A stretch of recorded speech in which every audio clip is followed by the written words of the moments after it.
Hello साथियों, मैं सत्येंद्र सिंह एक बार फिर से स्वागत करता हूं आपका अपना यूट्यूब चैनल जीआरएस अकेडमी पर। दोस्तों, आज से हम लोग क्लास 12th का फिजिक्स का जो एनसीईआरटी न्यूमेरिकल होता है हम लोग उसे स्टार्ट कर रहे हैं। और हम लोग पहले चैप्टर का जो फर्स्ट फिजिक्स है उसके पहले चैप्टर का हम लोग यहाँ पे क्वेश्चन देखेंगे। तो आइए हम लोग पहला क्वेश्चन की ओर चलते हैं। और एनसीईआरटी का ये पहला क्वेश्चन है जो कि आपकी बोर्ड परीक्षा के लिए बहुत इंपॉर्टेंट है। और इसमें कहा है, स्क्रीन पे मैंने क्वेश्चन लगाया है, आप लोग देखिए।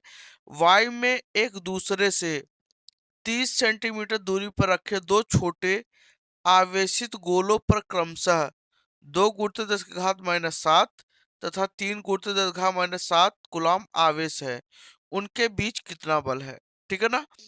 आइए हम लोग क्वेश्चन 1 की ओर देखते हैं। क्वेश्चन 1 में कहा क्या है, वाई में एक दूसरे से एक ये गोला है, एक ये गोला है, और ये वाई में रखा है।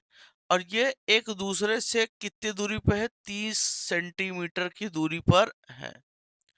और कहा है कि इन पर जो आवेश की मात्रा है, दो छोटे आवेशित गोलों पर आवेश 2 × 10⁻⁷ कूलम्ब, इस पर जो आवेश है 2 × 10⁻⁷ कूलम्ब है, और इस वाले पर 3 × 10⁻⁷ कूलम्ब आवेश है।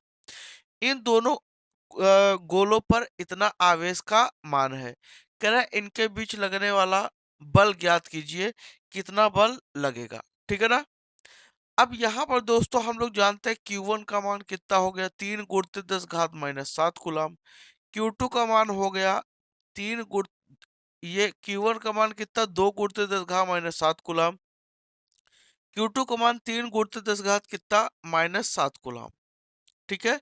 और R जो दिया है वो आपका 30 सेंटीमीटर है। तो हम इसे चेंज कर लेंगे। जब चेंज करेंगे 30 गुणते सेंटीमीटर जो मीटर में बदलेंगे, 10⁻−2 का क्या करेंगे, गुणा कर देंगे। अब यहाँ से अगर हम इसको लिखे तो 30 गुणते 10 लिख सकते हैं, और ये 10⁻−2 मीटर, इसका घात 1। तो R की जो वैल्यू दोस्तों हम लोगों को मिल गई, 3 गुणते 10⁻−1 मीटर हो गया। अब इनके बीच बल निकालने के लिए हमारे पास जो फार्मूला है वो है आपका F बराबर 1/4πε0 Q1 Q2 बटे कितना हो जाएगा, R²। यहां से अगर आप देखो वैल्यू तो इसका मान कितना होता है, 9 गुणते 10 कितना, 9। Q1 की जो वैल्यू दोस्तों है वो आपका 2 गुणते 10⁻⁷। Q2 जो वैल्यू है 3 गुणते 10 कितना, -7। और R की जो वैल्यू है वो 3 गुणते 10⁻⁻1 का क्या हो जाएगा, स्क्वायर। अगर यहां से हम लोग देखें तो इसका गुणा करेंगे, 9 गुणते 10⁻9, -7 और -7 कितना हो जाएगा, -14 हो जाएगा। 3 दूना कितना हो जाएगा, 6। और बटे यहाँ इसका स्क्वायर कितना हो जाएगा, 9। और ये 10 कितना, -2। 9 से 9 कैंसिल हो गया। अगर 14 में से अगर आप 9 घटा दीजिए तो कितना बचेगा। तो यहाँ से F बराबर अगर देखिए तो 14 में से अगर 9 घटा देंगे तो यहाँ पर 6 गुणते 10 बचेगा, -5। और ये 10⁻−2 ऊपर चला गया तो 10 क्या हो जाएगा, +2। तो F बराबर आपका 6 गुणते 10⁻−3 क्या हो जाएगा, न्यूटन हो जाएगा। इसका मतलब कि इनके बीच जो लगने वाला बल है वो कितना होगा, आपका 6 गुणते 10⁻−3 न्यूटन हो जाएगा। अब अगर दोस्तों यहीं पर पूछ लिया जाता कि इसका नेचर क्या होगा, जो लगने वाला बल है इसका नेचर क्या होगा, तो अगर हम देखें, अगर मान के चलें इस पर, क्योंकि यहाँ पे दिया नहीं है कि कौन सा आवेश है, धनात्मक आवेश है कि ऋणात्मक आवेश है, तो हम ये मान के चलते हैं कि यहाँ पे क्या है, समान प्रकृति है। समान प्रकृति के आवेश अगर होते हैं तो हमेशा कैसा बल लगता है, प्रतिकर्षण बल। तो हम यहाँ पर क्या कहेंगे, प्रतिकर्षण बल लगेगा इस पर, प्रतिकर्षण बल। ये बल का क्या हो गया दोस्तों, नेचर हो गया। ठीक है ना। तो ये बल का नेचर हो गया। कोई दिक्कत समझ में आ गया।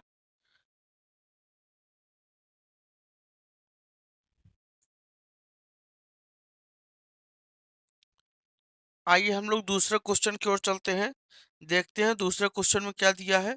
दूसरे क्वेश्चन में कहा है कि 0.4 माइक्रोकुलाम आवेश के किसी छोटे गोले पर, ठीक है, 0.4 माइक्रोकुलाम आवेश के किसी छोटे गोले पर किसी अन्य छोटे आवेशित गोले के कारण वायु में 0.2 न्यूटन बल लगता है। यदि यदि दूसरे गोले पर -0.8 माइक्रोकुलाम आवेश हो तो दोनों गोलों के बीच की दूरी ज्ञात कीजिए। आइए हम लोग देखते हैं दूसरा क्वेश्चन। कहा है कि एक छोटा गोला है, ये मान लेते हैं एक गोला है और एक ये गोला है। कह रहा है कि इस पर जो आवेश है वो 0.4 माइक्रो कुलाम का है और कहा है कि छोटे गोले पर किसी अन्य आवेशित गोले के कारण वायु में, एक ये आवेशित गोला है, इसके कारण वायु में कितना बल लगता है? 0.2 न्यूटन। जब ये वायु में रखा होता है तो कितना बल लगता है? 0.2 न्यूटन। अगर इसी को दोस्तों आप चेंज कर लो तो 10 घात कितना हो जाएगा? -1 न्यूटन हो जाएगा। ये बल लगता है। अब कह रहा है कि यदि दूसरे गोले पर -0.8 माइक्रो कूलाम आवेश है इस वाले गोले पर, तो कह रहा है कि ज्ञात करना है कि इनके बीच की दूरी कितनी है। पहला नंबर कहा है कि इनके बीच का जो डिस्टेंस है वो फाइंड करना है। तो दोस्तों अगर हम यहाँ से Q1 का मान लें तो Q1 का मान 0 दशमलव कितना है? 4 माइक्रो कूलम। अगर आप इसे चेंज कर लीजिए तो आप लिखेंगे 4 गुणते 10 घात -1, और जब माइक्रो को आप बदलेंगे तो 10 घात कितना? -6 कूलम हो जाएगा। तो कुल मिला के Q1 बराबर 4 गुणते 10 घात कितना हो जाएगा? -7 कूलम आवेश हो जाएगा। अब ऐसे हम लोग Q2 बराबर ले लें तो Q2 बराबर आपका है 0.8 माइक्रो कूलम। अगर आप इसी को बदले तो 8 गुणते 10 घात कितना हो जाएगा? -7 कूलम आवेश हो जाएगा। अब कहा है कि इनके बीच की जो दूरी है वो कितना होगा, ये हमें क्या करना है दोस्तों?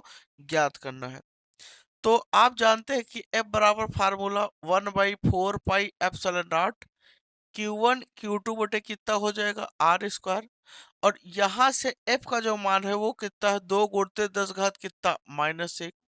और इसका मान 1/4 पाई एप्सिलॉन नॉट का मान 9 गुणते 10 घात 9।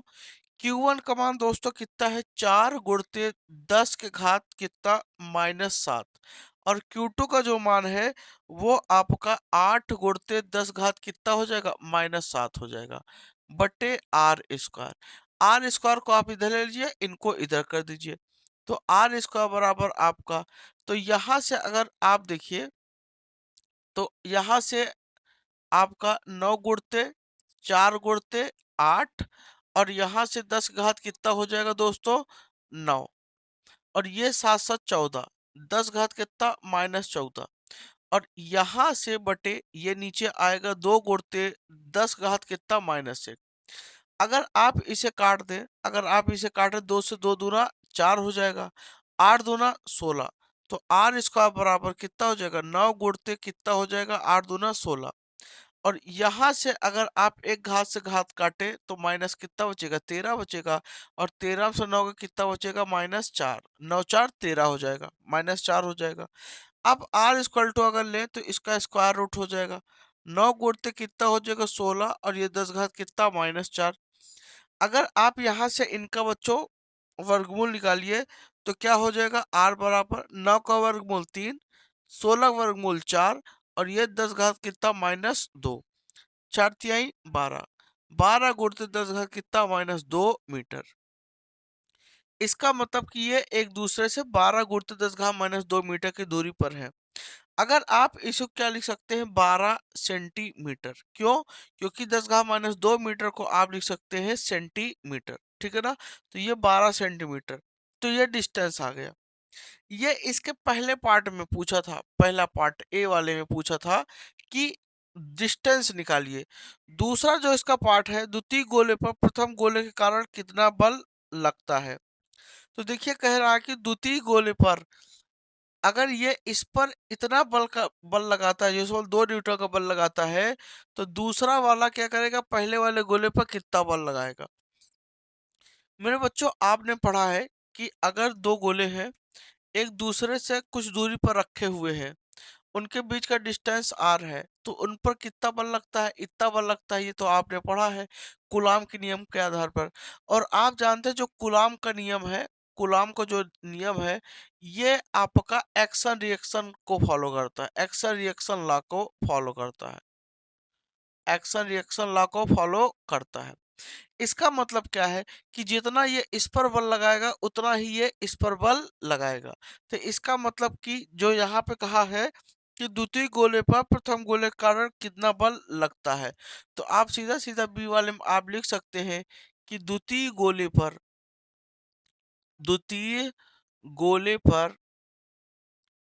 प्रथम गोले के कारण 0.2 न्यूटन का ही बल विपरीत दिशा में कार्य करेगा, विपरीत दिशा में कार्य करेगा। इन दोनों का क्या होता है दोस्तों, मैग्नीट्यूड क्या होता है, समान होता है, बट इनका जो डायरेक्शन होता है वो क्या होता है, एक दूसरे के अपोजिट होते हैं। समझ में आ गया या नहीं? ठीक है ना?